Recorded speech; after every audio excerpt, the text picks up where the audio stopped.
That's my name, by the way. I'm Ben Dorsey of KMC Controls, VP of Marketing there. I'm a lead accredited professional as well. Certified professional marketer, if anybody cares about that. So, marketing is really my game. But I'm glad you're interested in this topic, however. I've presented at this conference for the last 4 or 5 years or so, but I've not presented this material before. But it is related to the general subject of sustainability, and I know it's on a lot of people's minds. I assume that's why you're here. Let me get a feel for who's in the room. Do we have any facility managers here? Excellent. How about maintenance professionals? Excellent. And you may wear multiple hats in many of these cases, I understand that. Any specific folks in the room with controls or building automation related responsibilities? Excellent. Once again, this is fairly new material, and I invite you to contribute your expertise to mine as we go forth here. I'm going to cover a few different areas related to sustainability and how building automation systems contribute to that overall goal that you have in mind. But if you have had some experiences related to those areas that I'll discuss, feel free to pitch in. I really mean that. Now, we only have 50 minutes for the sessions, and the cameras are rolling, by the way, so you might want to be careful about what you say. Now, before we can really go forward, however, this public service announcement is just essential. It's time to get your flu shot once again. The new flu shot combines itself with the H1N1 or swine flu virus, and you really want to get this because you sincerely don't want to end up looking like this guy. So, enough said about that. Let's talk about a few definitions, just a few, before we begin. What is a building automation system? That is the term I will use today, by the way, and we'll cover a few other related terms in just a moment. But we're talking about a network or an interlinked system of controlling hardware and software, which are responsible for the integration of various building systems and the efficient operation of those systems. And you can use those in a new building, and not a lot of new construction going on, so we're doing a lot of energy-related retrofit work in terms of controls in retrofit projects today. And there are several goals in mind. I'll talk about those goals more specifically in a moment. Here's an overall picture of the kind of thing we're talking about. Most of the things that you see in a control system are behind the scenes, and that's the way it was meant to be. There might be some sensors or some thermostat-like devices that are visible, perhaps an operator workstation, which few people in the building will have access to, but for the most part, controllers are behind the scenes. I mentioned a few related terms, and you'll see these terms used frequently, and they're not exactly interchangeable, but many of these terms mean very much the same thing. For example, you might hear the term building automation and control system, or building management system, or building energy management system, or controls, or direct digital controls. There's a few definitions there for your attention. The only one I want to focus on for a moment is that one called energy management systems. You know, this is a term we overused decades ago. Starting in, probably as early as the 70s, certainly throughout the 80s and 90s, this is a term we used a lot, and we overused it a lot because they were simply ways of controlling pieces of equipment back then. And we weren't really sophisticated enough to really be efficiently managing the energy usage of a facility. Today, that's different. So when we use the term energy management today, it generally means the same thing as a building automation system. However, there might be some particular components, perhaps some dashboards on the operator workstation software that lend themselves to true management of energy usage in your facility. I also tend to use the word smart buildings a lot. You'll see initiatives out there, the smart building initiatives and many others related to intelligent buildings. And all that means is it's a building that has one of these nice systems installed in it. But don't get any worries here. This is not a Terminator kind of a smart building that's going to wake up one day and start destroying its occupants. But it really is an intelligent building in terms of what kind of information that building management professionals can garner from that building and more efficiently run it. Now, here's another definition. I'm interested in your feedback here. When you see the term sustainability, what comes into your mind? What kind of thoughts do you have related to this? How would you define sustainability? Excellent. Renewable energy, okay? Anyone else? Energy efficiency, certainly a key component. Long-term usage. There, now we're getting to the crux of it. Grant, go ahead. Maintainability and cleanability. Maintainability and cleanability. You can't clean it, it's not sustainable. Okay, good. All right, well, here's a few thoughts I have. First of all, we're engaging in practices that are leading to long-term viability. So sustainability is not meant to be a short-term thing. For example, many of the practices that we've exercised in green buildings in recent years, and I remember, going through this waking up trend of the late 90s, early 2000s of green buildings. And what I saw was just a lot of things that were being done just to be trendy. I want to be green, just to be trendy. But being sustainable means having a long-term view and talking about the long-term viability of your facility. So it's practices that provide for the present, but without sacrificing the future.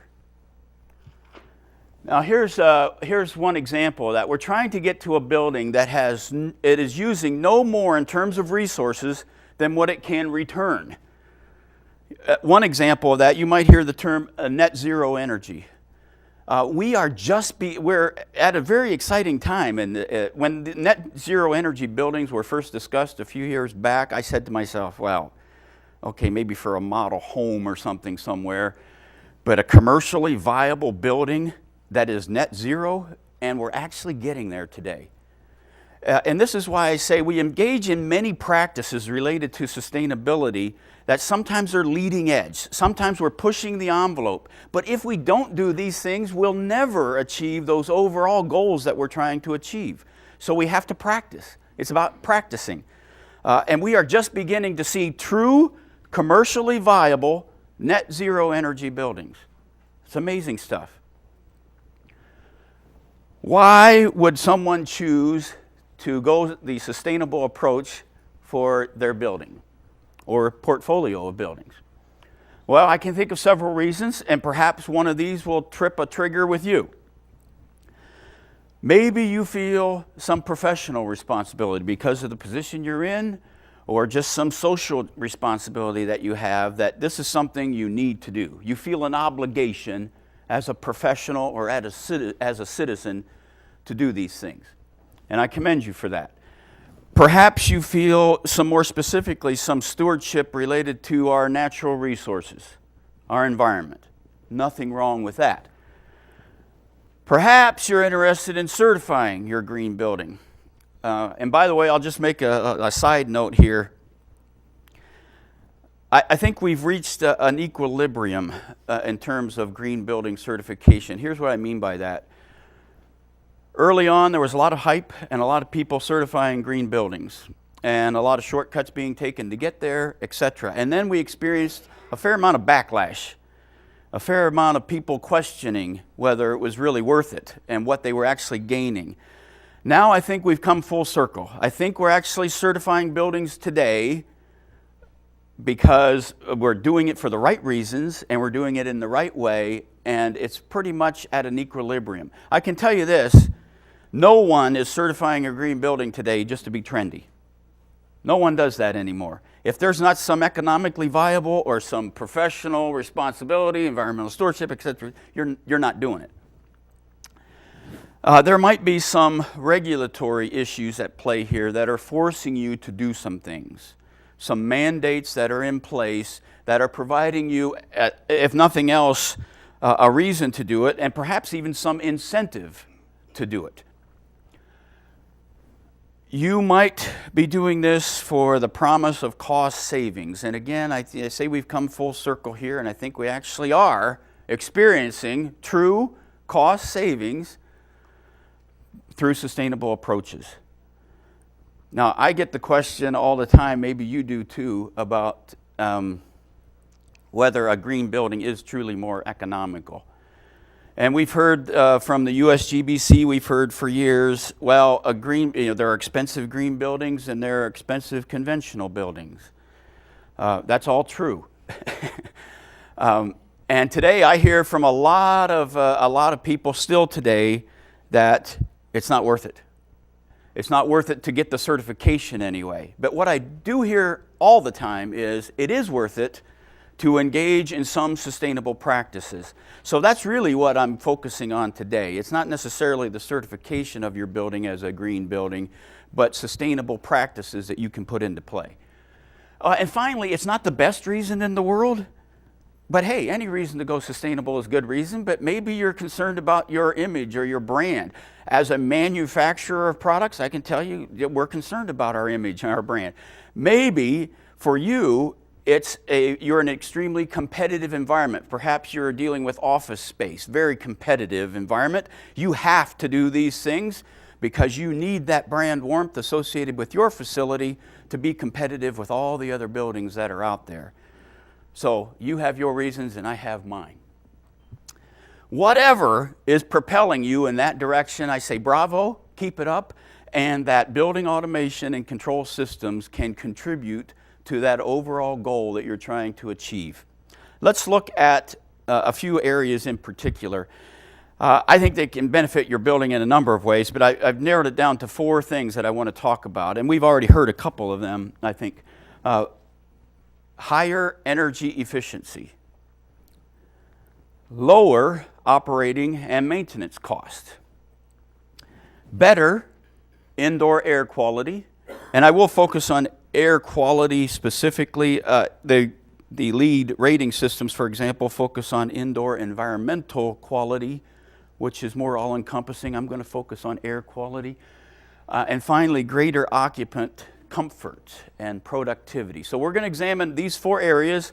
I'll explain what I think are some practices, some specific practices that you can employ to achieve those goals, and then some generalities. And again, if you have feedback on any of these, feel free to add it to my own thoughts. Let's talk about some practices related to higher energy efficiency. Oh, there's my South American friend, Ruben. Great to see you, Ruben. One easy practice here is simply effective occupancy control.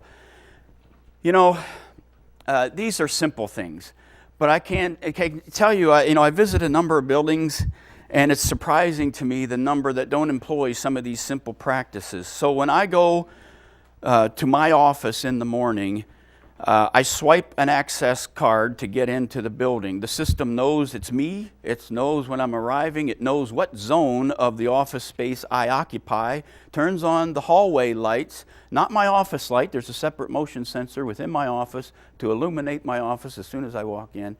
But all the systems that are necessary are activated for me through an automation system.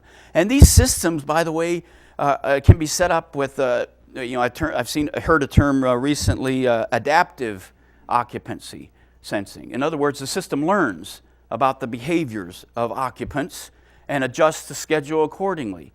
If it figures out that Ben goes to the office at 7:30 every morning, and I'm the first one in that particular zone, then it doesn't necessarily have to wait for me to swipe my card. At 7:30, it's going to start activating the systems and getting ready for my arrival.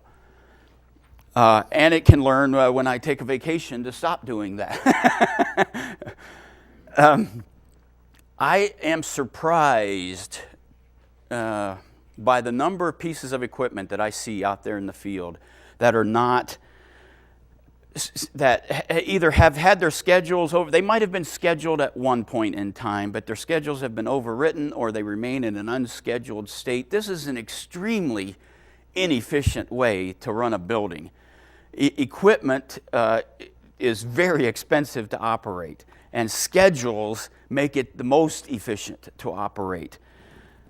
Or they're simply programmed incorrectly, or programs have become corrupted through the years. So It's one of those things I encourage facility professionals to do, and I know your budgets are tight, and I know you're cutting down on your maintenance resources to remain competitive, et cetera, but look at the schedules associated with the various pieces of equipment you have in your facility.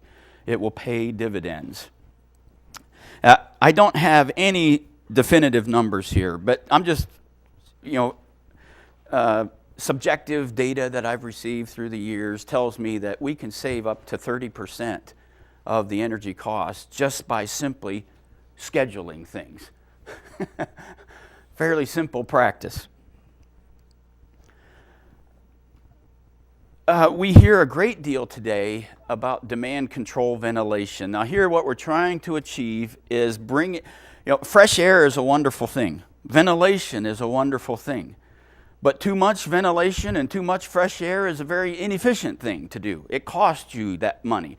Demand control ventilation suggests that you're bringing in only the amount of fresh air that is demanded by the facility at that time based upon the occupancy, etc. So you have CO2 sensors, for example, sensing the activity of the various occupants of the facility, and you're opening up fresh air dampers, etc., only to the appropriate amount. It costs a great deal to condition hot summer outside air or cold winter outside air, and to get that at the proper temperature for the facility occupants.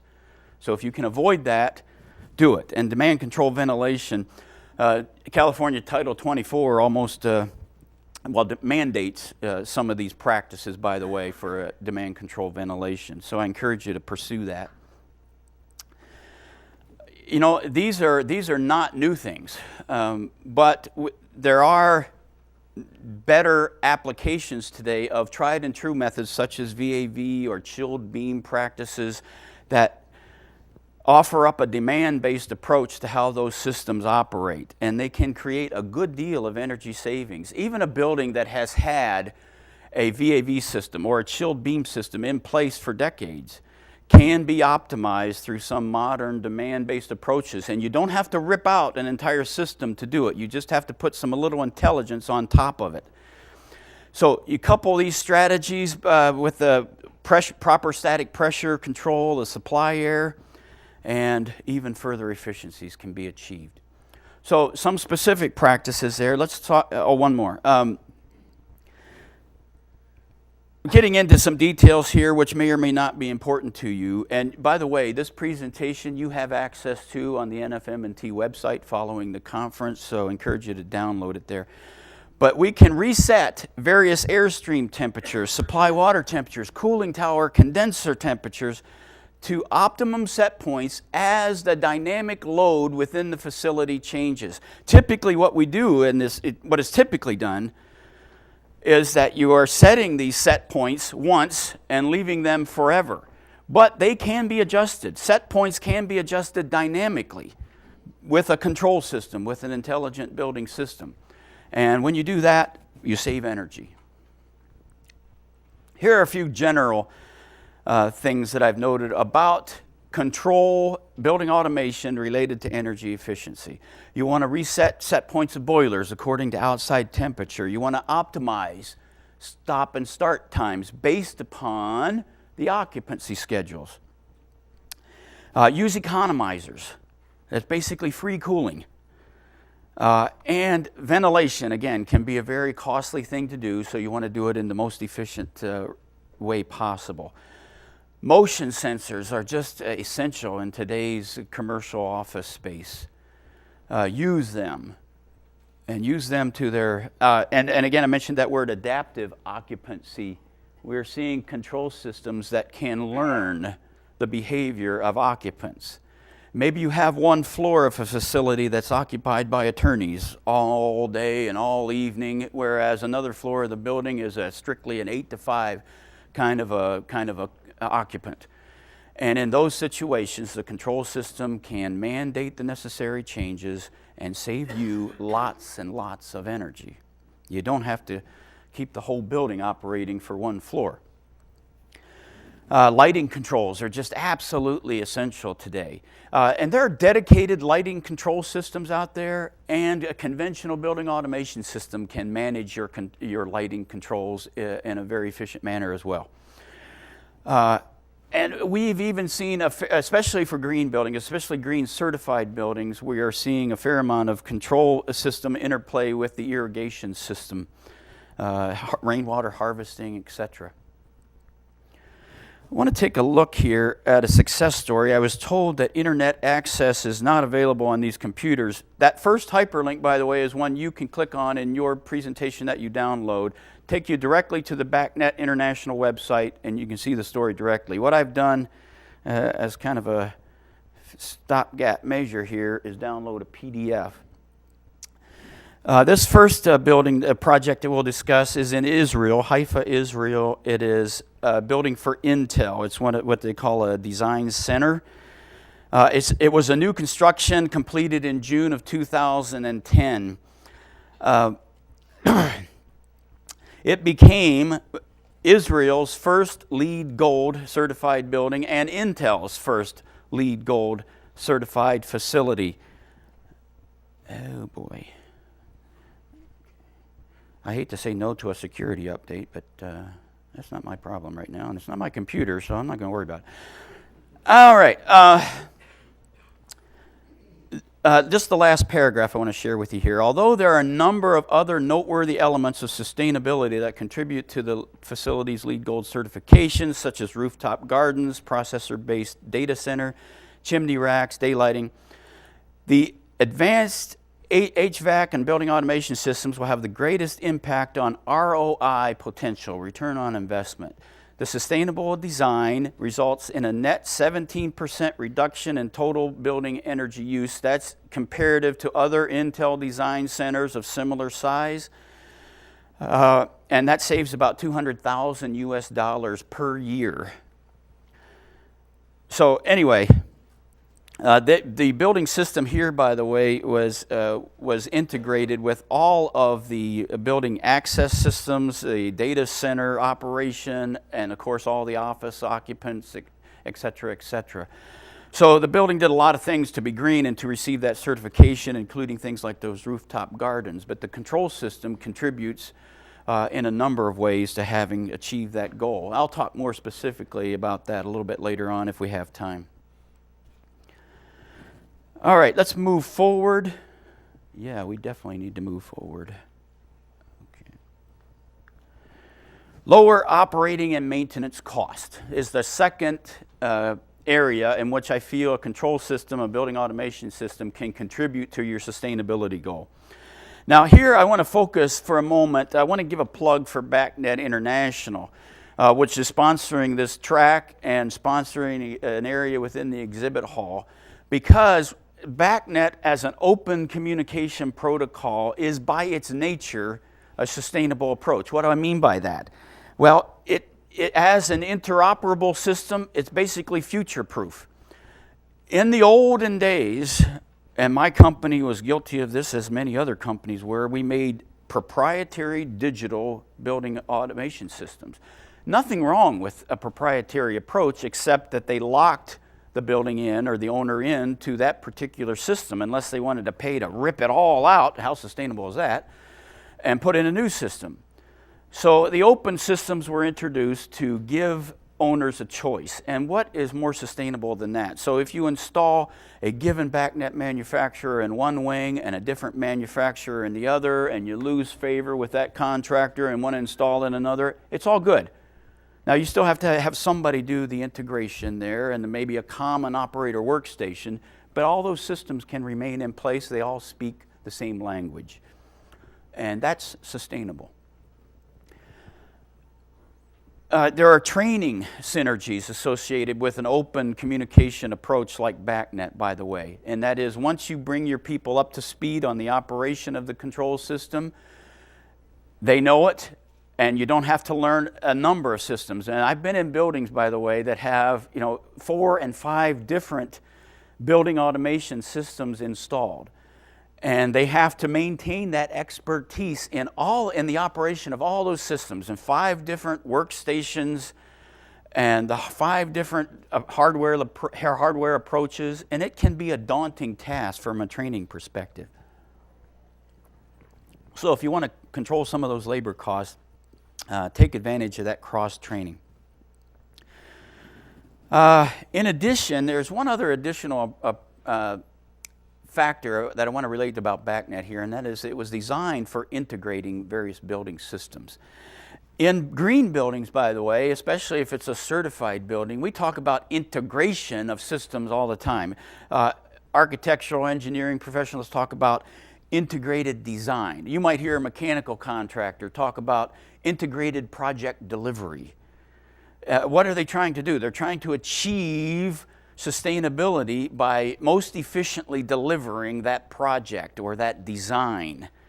And by the same token, a building system that can integrate various building systems, access, lighting, mechanical systems, and other systems, it creates a more efficient, effective approach. Certainly a positive impact on transportation footprints, as I've noted there, training of employees, etc. And directly related to operating and costs, and initial costs. Here are a few generalities related to lower operating and maintenance costs and building automation systems.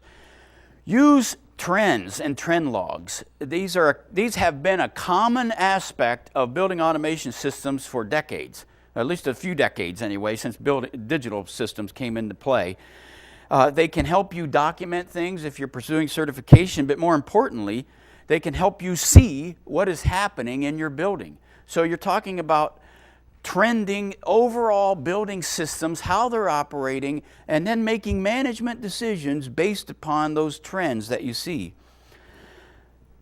Individual room control, very important for sustainable buildings, essential for a green certified building, by the way. And certainly controls can contribute to that. We see a number of situations where serious concerns are alleviated through alarms. See, a control system is intelligent. It can tell when something bad happens and when something bad is going to happen in many instances. And alarms can be sent out. And I hear stories after stories of school districts with large amounts of food and ice cream and coolers that get saved simply because a control system indicates that a fan has shut down or a compressor has become clogged, a belt has come off, whatever. And we get in there and because the control system can literally email an alarm to a smartphone or a pager to a technician to get into that building, make the corrections. And we see these things all the time. It's an everyday occurrence in control systems. And don't forget the notion of actual energy monitoring through current sensors, power meters. They can really have you take a very exacting look at your energy consumption. Now, yes, you can trust your energy provider to provide you overall consumption data, but if you want to see where that energy is going within your building, you need current sensors and power meters. Let's take a look at a success story for lower operating and maintenance costs. Very interesting building here in Seattle, Washington. Seattle, by the way, as a municipality operates, there's a company there called Seattle Steam. It delivers steam, heat, or steam-related power, if you will, to over 200 buildings in downtown Seattle. And this was one receiving. This is a life sciences building, a number of occupants within the building, all within the life sciences arena. And they were using that heat for a number of their purposes within the building.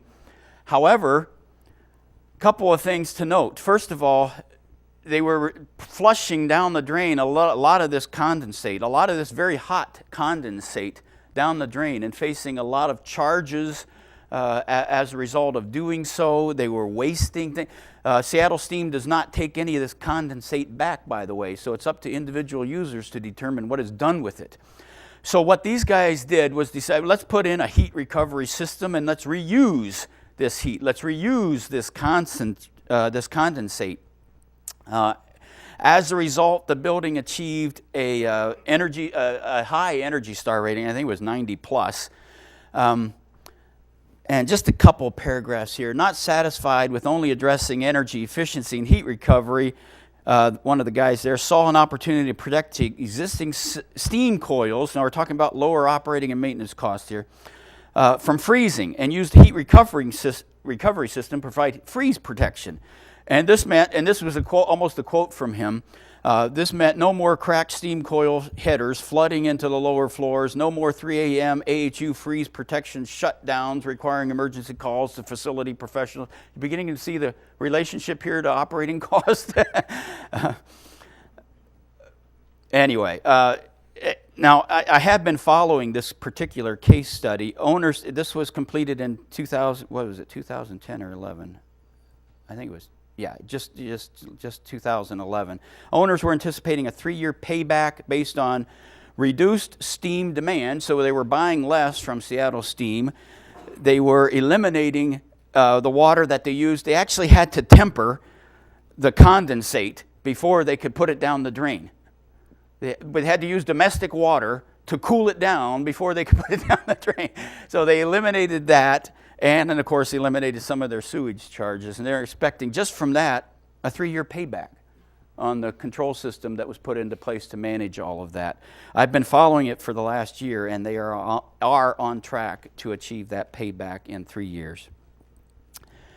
Better indoor air quality. I want to focus here a second on ASHRAE standards. ASHRAE is the American Society of Heating, Refrigeration, and Air Conditioning Engineers. They make a lot of standards. You'll see 3 in particular that have particular bearing on green buildings or sustainable buildings.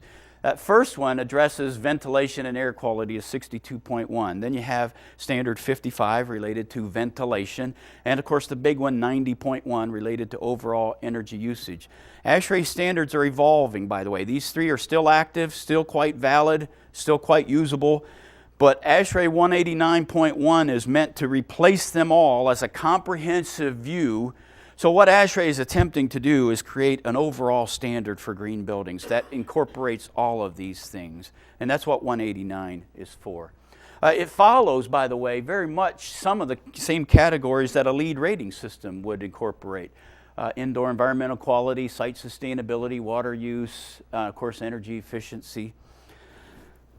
So it's meant to be a comprehensive standard.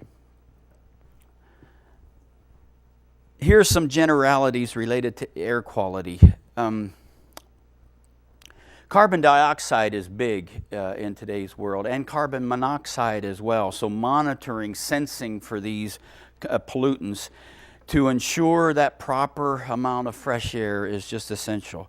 Smoke control is also continues to remain a huge thing in commercially operated buildings. Control systems have done smoke control for years. Today's modern digital systems handle it very efficiently and intelligent enough to know what to do with that smoke as well as what to shut off so that it doesn't get elsewhere within the facility.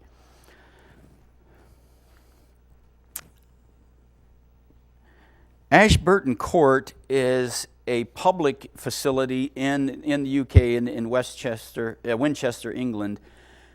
It achieved, it was expected to achieve, by the way. It was completed in the fall of 2009. I tried to find follow-up data to see it actually achieved this goal, but it was expected, and I couldn't determine that. How many are familiar with Bream here? Bream is the UK equivalent of LEED. So it's a rating system in the UK and throughout Europe that attempts to certify a green building. And this building was scheduled to achieve that excellent rating. It was doing so by reducing its carbon footprint. And you say, well, Ben, that's air out there. I'm more concerned about air inside my building. But they did significantly reduce CO2 buildup and problems inside the facility, as well as the overall carbon footprint of the building. And this was a huge concrete building, a big square block, not extremely efficient. They really considered initially, let's just tear the whole building down and start over. And they determined, well, if we do this retrofit properly with a control system, we can save ourselves a great deal of money and we can still achieve our goals. And they have. I think there was paragraph here I wanted to share. The last paragraph, when natural ventilation is not an option due to external conditions, the BMS building management system will bring on the relevant air handling units, which use reclaimed energy from the data center condenser water circuit. Pretty creative approach. Also looks at external conditions to make a decision as to operation of windows and etc. So pretty cool project. Occupant comfort and productivity. This is a big one. Maybe it's not one that you don't think about very frequently. It's easier for us to think about the quantifiable things that we can measure the energy consumption, etc., etc. But if you're gauging the comfort and productivity of your occupants, you're a leg up. And green buildings, especially green certified buildings, almost demands that you do this through surveys, etc. Well, needless to say, we've referred to these systems as comfort systems in the past, so obviously they're gonna help out in terms of occupant comfort. But it certainly relates to productivity as well. We know through study after study that when occupants are comfortable and feel safe, that pollutants within the building are managed properly, that people work better. They're more productive. Therefore, your occupants are happier. They're probably going to stay longer. All good things to be achieved. I got a comment on that. Yeah. The building that I worked in, we had an older HVAC system, and there were fan coil units in the building that brought up chilled water. They just recirculated it through these fan coil units by each window.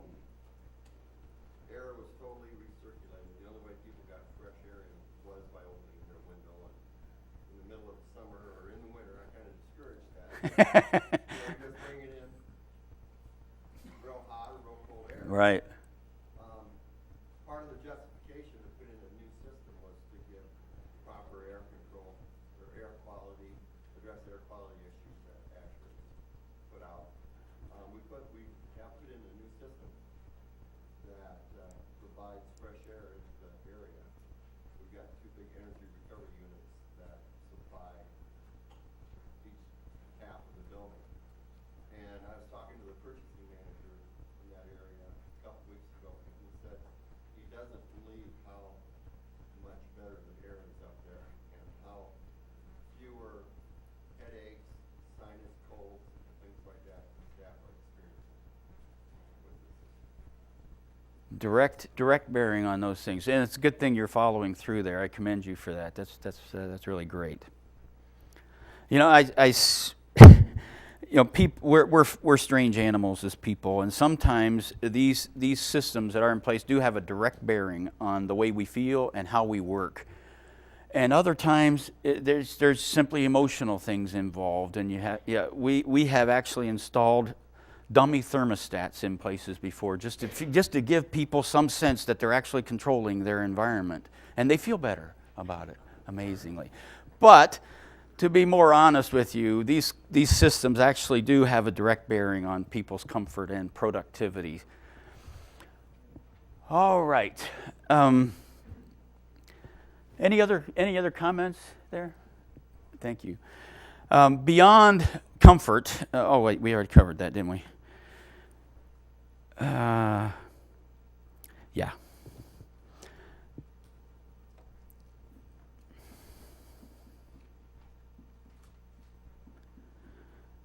Today's sensors, by the way, I'll just note one word about sensors, and that is, in the past we've had discrete sensors for temperature, for humidity, for occupancy, for CO2 levels, and many sensor devices today are actually capable of integrating all those things. And so sensing is extremely important. It's the input data for your control system. You know, you've heard the old garbage in, garbage out rule. And if a control system, an automation system is going to do its job well, it needs good data. And sensors, the more sensors you can do, the better your system will operate. So I encourage you to look at those. Let's take a look at one other case study here, and this was for a children's hospital in Austin, I believe, Central Texas. 480,000 square feet. Needless to say, it's a hospital for children. I mean, if you're going to be concerned about the comfort and well-being of anyone, it's going to be children in a hospital. So needless to say, they put in a system that received the following results here. The hospital can operate more than 480,000 square feet from a single workstation to monitor and control utility data, air conditioning, heating system, utility distribution plant, allows the owner to limit maintenance staff, thus reducing ongoing operational cost. Reporting and trending also provide the necessary documentation for compliances. Healthcare facilities are required to meet a number of regulatory standards that perhaps other commercial spaces don't need to achieve. The hospital can provide historical data on isolation room pressures, operating room temperature, humidity readings, etc. They're saving enough power to fuel about 1,800 homes in Austin based on historical data that they were using. And underfloor air distribution is being utilized within the building. We hear a lot about underfloor air in terms of green buildings, LEED certified buildings in particular, because it's simply a more efficient way of delivering mechanically conditioned air.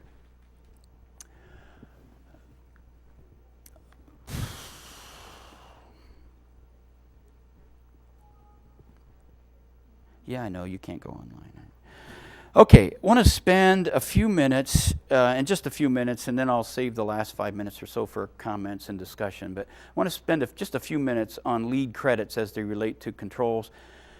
I delivered a whole presentation on this last year, but this is a very much of a few slides of a summary of what the kind of things that I discussed. Building automation systems contribute greatly to a certification process for a building. I have seen examples after examples, even a few examples where an automation system contributes to as much as 40 points. And when you're talking about the minimum level of certification being 40 points, you can start to see the power. Minimally, I'll say if you're going to the expense of installing an automation system or an upgrade to an automation system, you should expect to achieve a minimum of 22 points for doing that.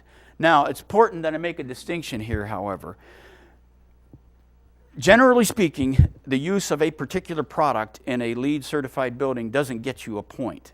A building automation system for the tens of thousands or hundreds of thousands of dollars you will spend for an existing building may get you automatically 1 point. 1 point. But they contribute to the achievement of many, many more points. I have seen automation systems contribute to all of these categories. Now, primarily, of course, it's these bottom three, but even here, sustainable sites, you talk about lighting, outdoor lighting and irrigation, etc., and control system can contribute there to the achievement of the prerequisites as well as the credits in those categories. I want you to think about energy and atmosphere, credit number one. And I say both, I'm primarily talking about LEED for new construction or LEED for existing buildings, operation and maintenance as the two primary LEED rating systems that you're probably concerned with. 1 to 19 points for new construction, 1 to 18 points for existing buildings can be achieved here. It is the category with the most points attached to it. You're talking about if you're of an existing building up to 18 points here that you can achieve. And I'll tell you that you will not achieve these points without a building automation system and an efficiently operating and designed and installed building automation system. Whenever you see in a LEED rating system these terms, I want you to think, that means I need an automation system. Think about commissioning, for example. We have any commissioning agents in the room by any chance? So a building automation system is likely number one tool in your tool belt, right, Grant? Absolutely. So whenever you see these terms, think building automation system. So you can have the most efficient equipment available. You can have the best laid plans for energy efficiency. But if you don't have a way to properly control that system, you are not going to achieve these points.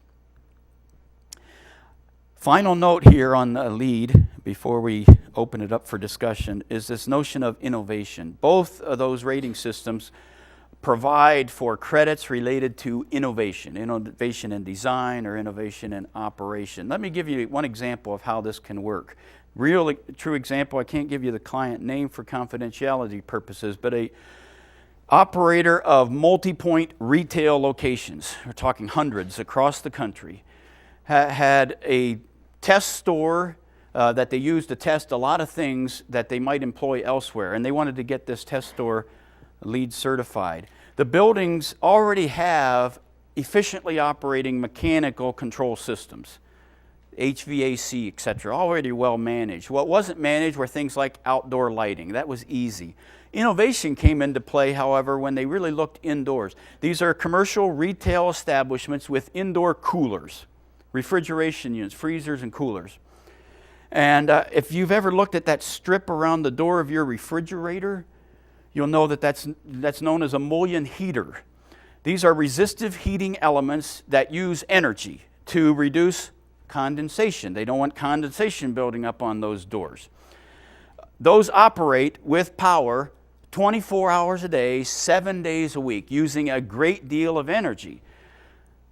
The contractor on this project said, why don't we calculate with some sensors temperature and humidity and calculate therefrom dew point, or the point at which condensation will form. For the test store, they shut off those heaters 60% of the time. They were running literally 40% of what they used to run at. Now, of course, that's going to vary by geography, but they have since employed this tactic in over 250 stores. And I don't have the quantifiable monetary savings, but I can tell you it's significant. Challenge your contractor to be creative. Challenge them to do something that's not been done before. Final note about BACnet. We already talked about it. I plugged BACnet enough. Okay. When things go wrong, it's because you did not involve your contractor early enough in the project. I'm talking about LEED certified projects now. So if whatever you do, get that controls contractor, that energy solutions provider, that system integrator involved as early as possible to alleviate all the problems that can occur. And take a look at the Backnet International website. There are a number of projects on that website, case studies, success stories we call them, that have either LEED accredited or Energy Star rated buildings. Few minutes left. Let's discuss. Comments? Yes. I come from the south, so I don't deal a lot with steam. But back when you were talking about steam, brought up a question for me: are there codes that require them to dump the condensate down the drain, or could they put it in a rain harvesting container? I don't know of any codes that would require them to do this. Chemical you're feeding into your system. If you have a mean condensate, you have to go down the drain. Be sure and fill out your evaluations, please. Thank you. You definitely want to cover the condensate. Other comments or questions I probably can't answer? Go ahead. I've been using a Backnet automation system for about 8 years now, and the biggest question that we now ask is why not? We have campus irrigation, we have lighting, we have HVAC control, and every time the question comes up, well, how can we control this? Well, why not use our building automation system? And it is, we pushed it so far outside the building. That's the biggest question, why not?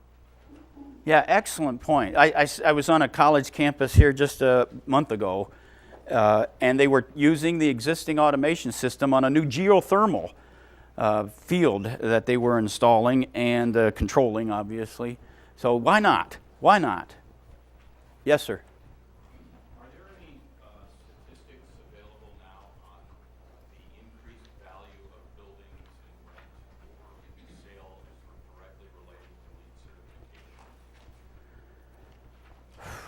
Not that I know of.